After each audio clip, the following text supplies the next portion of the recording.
కడతాం, 25,000 మందికి వచ్చేసి ఉద్యోగాలు కల్పిస్తాం, ఇది నా మాట అని చెప్పేసి పబ్లిక్ గా బహిరంగ సభలో చెప్పడం జరిగింది. కానీ ఒక అడుగు కూడా ముందు పడలేదు. మళ్ళీ 2023లో మళ్ళీ ఇదే ప్లేస్ లో మళ్ళీ శంకుస్థాపన చేశారు. ఇది ఎలా ఉందంటే చెయ్యాలి చెల్లి పెళ్లి మళ్ళీ మళ్ళీ అన్నట్లుంది.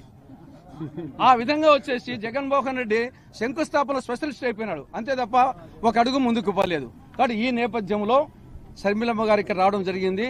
ఇది పూర్తి కావాలంటే ఒకటే పరిష్కారం, కాంగ్రెస్ పార్టీ అధికారంలోకి వస్తే తప్ప కడప జిల్లాలో స్టీల్ ప్లాంట్ పూర్తి కాదు. కాబట్టి కాంగ్రెస్ అధికారంలోకి రావాలంటే హస్తం గుర్తు మీద ఓటు వేయాలి. ఇప్పుడు షర్మిలమ్మ గారు మాట్లాడతారు.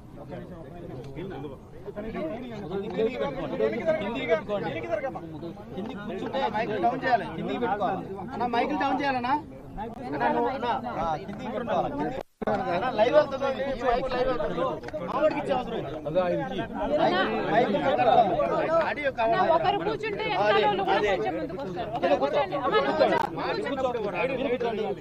మీది మైక్ అన్ని పట్టుకుంటాడు ఆయన. పట్టుకో, 2 చేతులు ఉన్నాయి కదా, ఇప్పుడు మీరు కోఆపరేట్ చేసుకోకపోతే ఎట్లా?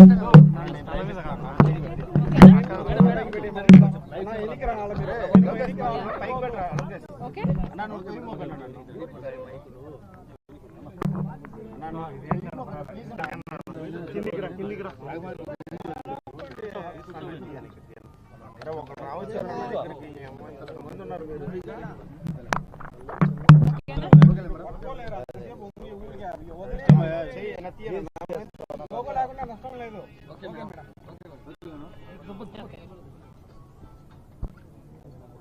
ఈరోజు కడప జిల్లా జమ్మలమడుగులో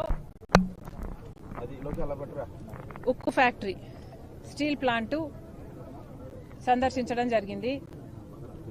మీ అందరూ చూస్తున్నారు ఎంత అద్భుతంగా ఓ స్టీల్ ప్లాంట్ ఇక్కడ ఏర్పాటయ్యిందో, ఎన్ని వేల కోట్లు ఖర్చు పెట్టారో చూపించండి ఒకసారి. అద్భుతంగా ఉన్న స్టీల్ ప్లాంట్ని, ఎంత అద్భుతంగా ఈ స్టీల్ ప్లాంట్ నిర్మాణం జరిగిందో, ఎన్ని వేల కోట్లు పెట్టి కట్టిన ఈ స్టీల్ ప్లాంటు ఎంత అద్భుతంగా నిర్మాణం జరిగిందో, ఎంతమందికి ఉద్యోగాలు, దాదాపు 1,00,000 మందికి ఉద్యోగాలు ఇస్తున్న స్టీల్ ప్లాంట్.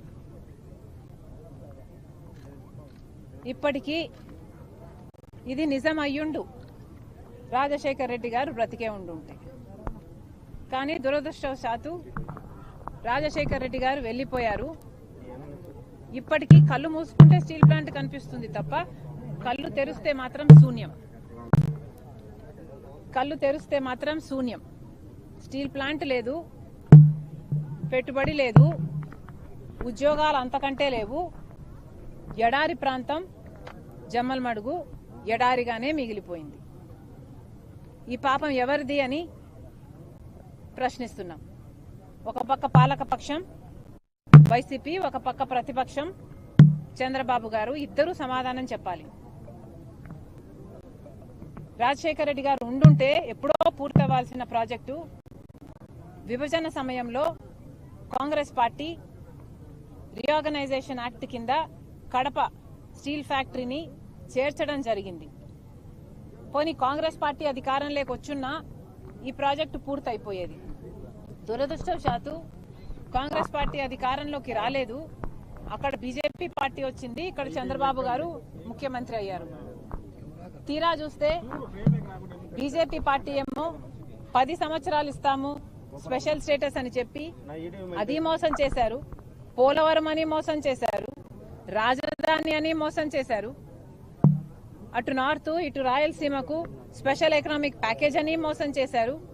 ఆఖరికి ఇక్కడ స్టీల్ ఫ్యాక్టరీ కూడా మోసం చేశారు. ఇంత మోసం చేసినా కూడా చంద్రబాబు గారు అప్పటి ముఖ్యమంత్రిగా ఇక్కడికి రావడం జరిగింది, శంకుస్థాపన చేయడం జరిగింది. కానీ ఆ తర్వాత పూర్తిగా దీన్ని విస్మరించారు. ఒక్క ఇటుకే కూడా, ఇటుక మీద ఇటుకే కూడా ఇక్కడ పెట్టలేదు. ఆ తర్వాత ఇప్పటి ముఖ్యమంత్రి జగన్మోహన్ రెడ్డి గారు ఇక్కడికి గత 5 సంవత్సరాలలో 2 సార్లు వచ్చారు. 2 సార్లు, ఒకసారి వచ్చారు శంకుస్థాపన చేశారు, మళ్ళీ సంవత్సరాలు గడిచింది, ఒక ఇటుక మీద ఇటుక కూడా పెట్టలేదు. మళ్ళీ వచ్చారు, మళ్ళీ భూమి పూజ చేశారు, మళ్ళీ చూద్దామా అంటే ఏమీ లేదు, శూన్యం. నిజంగానే ఇది చెయ్యాలి చెల్లి పెళ్లి మళ్ళీ మళ్ళీ అన్న రీతిలోనే ఉంది. ఇదేమిటండి, జోక్ అయిపోయిందా? రాజశేఖర రెడ్డి గారు ఉండుంటే ఈ పాటికి ఎప్పుడో పూర్తయిపోవును ఈ ప్రాజెక్టు. 15 సంవత్సరాలు అయింది, ఒక్క మనిషి చనిపోయి 15 సంవత్సరాలు అయింది. అందుకు గాను ఈ రోజు వరకు కూడా ఇటుక మీద ఇటుక పెట్టలేదు ఇక్కడ, 1,00,000 ఉద్యోగాలు రాలేదు ఇక్కడ. మరి ఈ ప్రజలంతా, ఈ బిడ్డలంతా ఎక్కడికి బతకాలి, ఎలా బతకాలి? వలసలు పోతున్నారు. ఇప్పటికీ కూడా ఇది కరువు ప్రాంతంగానే ఉంది. ఒక్క బొట్టు నీళ్లు ఇవ్వలేదు జగన్మోహన్ రెడ్డి గారు, రాజశేఖర రెడ్డి గారు చేసిన పని తప్ప. మరి ఇలాంటి పరిస్థితిలో మరి ప్రజలు ఎలా బతకాలి? రాష్ట్ర ప్రజలందరూ ఆలోచన చేయాలి. మళ్ళీ చెప్తున్నాం, ఈరోజు ఇక్కడికి వచ్చాము అంటే కేవలం ఈ వైఫల్యాలు, ప్రభుత్వమైనా ప్రతిపక్షమైనా చంద్రబాబు గారైనా జగన్మోహన్ రెడ్డి గారైనా ఈ స్టీల్ ప్లాంట్ ని ఎంతగా విస్మరించారు, బీజేపీ పార్టీ మనకు ఎంత మోసం చేసిందో హైలైట్ చేయడానికి ఇక్కడ రావడం జరిగింది. దయచేసి ప్రజలందరికీ కూడా చేతులు జోడించి మనవి చేసుకుంటున్నాం. ఇక్కడ స్టీల్ ప్లాంటే కాదు, మనకు రాజధాని అయినా, మనకు పోలవరం అయినా, మనకు స్పెషల్ స్టేటస్ అయినా, ఇలా 1 కాదు 2 కాదు, ఏ విషయమైనా మన హక్కుల్ని మనం కాపాడుకోవాలి, మన హక్కుల్ని మనం సాధించాలి అంటే బీజేపీ చెయ్యదు అని 10 సంవత్సరాలుగా తేలిపోయింది. ఒక కాంగ్రెస్ పార్టీ అధికారం లేకొస్తే మాత్రమే ఇవన్నీ మళ్ళీ సాధ్యం చేసుకుంటాం.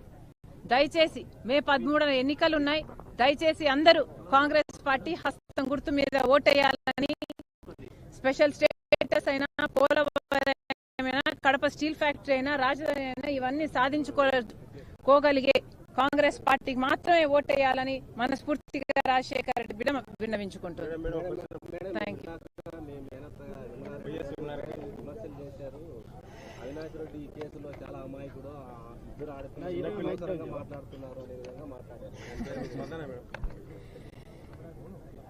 మేము ఆధారాలు లేకుండా మాట్లాడడం లేదు.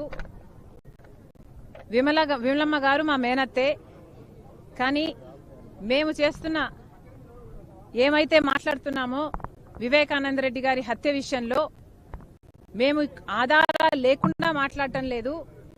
ఏమైతే సిబిఐ చెప్తుందో అవే ఆధారాలు ఉన్నాయి అని మేము మాత్రమే ఎత్తి చూపుతున్నాము. ఆధారాలు ఉన్నాయి కాబట్టే మాకు తెలిసింది ఫలాని వాళ్ళు హత్య చేపించారు అని మాకు తెలిసింది కాబట్టే మేం మాట్లాడుతున్నాము. మళ్ళీ అన్యాయం జరగకూడదు, మళ్ళీ హంతకులు చట్టసభలకు వెళ్లకూడదు, ఈ హత్య రాజకీయాలు ఆగాలి అని మేమిద్దరం అక్కా చెల్లెలం ఈరోజు కొట్లాడడం జరుగుతుంది. విమలమ్మ గారి కొడుకుకి జగన్మోహన్ రెడ్డి గారు వర్క్స్ ఇవ్వడం జరిగింది, ఆర్థికంగా వాళ్ళు బలపడడం జరిగింది కాబట్టే ఈరోజు విమలమ్మ గారు ఆ విషయాన్ని గుర్తుపెట్టుకున్నారు. కానీ చనిపోయింది సొంత అన్నని వివేకానంద రెడ్డి గారు తనకు ఎంత చేశారో అన్న విషయము విమలమ్మ గారు మర్చిపోయినట్టున్నారు. వయసులో పెద్దపడ్డారు, వయసు వచ్చింది, మర్చిపోవడం సహజమే, మర్చిపోయినట్టున్నారు. అందులో ఎండాకాలం